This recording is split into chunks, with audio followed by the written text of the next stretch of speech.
4 ऑगस्टपर्यंत राज्यात दररोज विखुरलेल्या स्वरूपाचा पाऊस पडणार आहे, पण तो पाऊस आता रिमझिम स्वरूपाचा नसणार आहे। आता काय होणार आहे, दुपारनंतर ऊन पडणार आहे, दुपारी 2-3च्या नंतर काळोकुट्ट आभाळ येणार आणि अर्ध्या घंटाचा 1 तासाचा जोराचा पाऊस पडणार आहे, म्हणून हा अंदाज सर्व शेतकऱ्यांनी लक्षात घ्यायचा।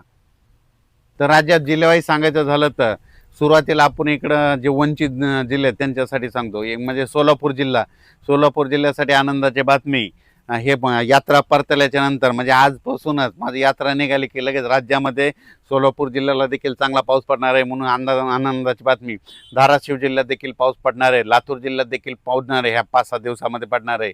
त्याच्यानंतर बीड जिल्ह्यात देखील पडणार आहे, अहिल्यानगरकडे देखील पडणार आहे, पुणे इंदापूर त्या भागात देखील असणार आहे, इकडं नांदेडकडे देखील असणार आहे, यवतमाळकडे देखील पडणार आहे, हिंगोलीकडे असणार आहे, वाशिमकडे देखील पडणार आहे, जालना जिल्हा, संभाजीनगर जिल्हा, त्याच्यानंतर जळगाव जिल्हा, बुलढाणा जिल्हा, अकोला जिल्हा, अमरावती जिल्हा, वाशिम जिल्हा ह्या जिल्ह्यात देखील आता म्हणजे ह्या जवळपास 4 ऑगस्टपर्यंत चांगला पाऊस पडणार आहे, म्हणून हा अंदाज लक्षात यायचा। अर्ध्या घंट्याचा पडणार पण जोराचा पाऊस पडणार आहे, म्हणून हा अंदाज लक्षात यायचा। सांगली जिल्ह्यात देखील चांगला सरी येणार आहे, म्हणून हा अंदाज लक्षात यायचा। त्याच्यानंतर सगळ्यात महत्त्वाचं सांगायचं झालं तर पुन्हा एक बंगालच्या खाडीमध्ये एक चक्रीवादळ तयार होत आहे आणि त्याचं रूपांतर होत असल्यामुळे ते काय होणार आहे, परत ते महाराष्ट्राच्या दिशेकडे येणार, मग ते पाऊस काय होणार आहे, अति मुसळधार पाऊस पडणार आहे।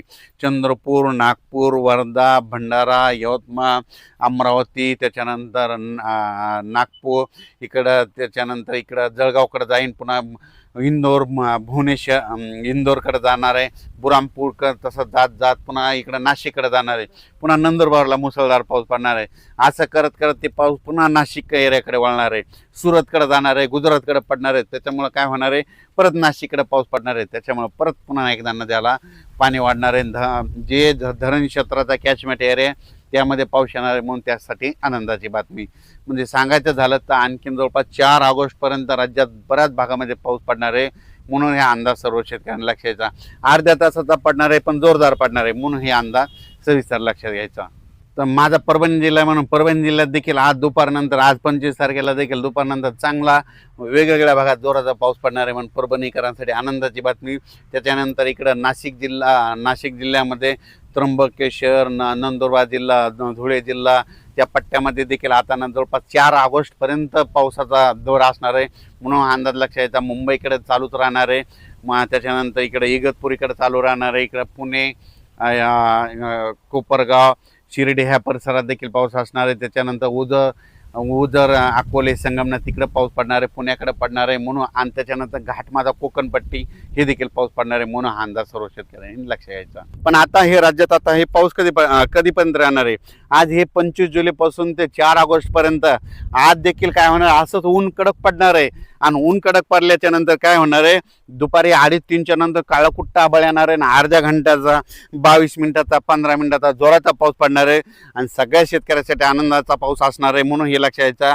त्याच्यानंतर सोलापूर जिल्हा वंचित आहे, तिकडे देखील ह्या म्हणजे 4 ऑगस्टपर्यंत चांगला पाऊस पडणार आहे आणि त्यांना देखील जीवदान ठरणार आहे। धाराशिव जिल्ह्यात, लातूर जिल्ह्यात, बीड जिल्ह्यात, कडा, आष्टी या भागात देखील पाऊस पडणार आहे। त्याच्यानंतर इकडे वसमत तालुक्यामध्ये बऱ्याच भागामध्ये थोडाफार पाऊस कमी आहे, तिकडे देखील पडणार आहे, पालम एरिया देखील पडणार आहे। म्हणजे सांगायचं झालं तर जवळपास आता म्हणजे ह्या 4 ऑगस्टपर्यंत दररोज वेगवेगळा पाऊस पडणार आहे, म्हणून हे लक्षात घ्यायचं। आज देखील 25 तारखेला काय होणार आहे, दुपारनंतर विखुरलेला स्वरूपाचा पाऊस पडणार आहे। आता रिमझिम वगैरे पडणार नाही, पण जोराचा पाऊस पडणार आहे, म्हणून हे अंदाज लक्षात घ्यायचा। पण ते चक्रीवादळ आल्याच्या नंतर त्याच्यानंतर हे एक बंगालच्या खाडीमध्ये एक चक्रीवादळ आहे, ते आता काय होईल 27-28च्या नंतर 29-30ला इकडे परत पुन्हा ते नाशिककडे जाणार आहे। मग नाशिककडे जात असल्यामुळे नंदुरबार जिल्हा तिकडल्या भागात मुसळधार पाऊस पडेल आणि त्याच्यामुळे त्र्यंबकेश्वर एरियात, वणीचे देवी, त्याच्यानंतर तिकडल्या भागात पडल्यामुळे ह्या जे मी आता जे धरणं सांगितले हे आधीच छोटे छोटे भरलेत आणि त्याच्यामध्ये काही भरलेले आहेत आणि त्याचं पाणी गोदावरीला येणार आहे, त्याच्यामुळे जायकवाडी धरण भरणार आहे, म्हणून ही सर्व शेतकऱ्यांनी लक्षात घ्यायचं।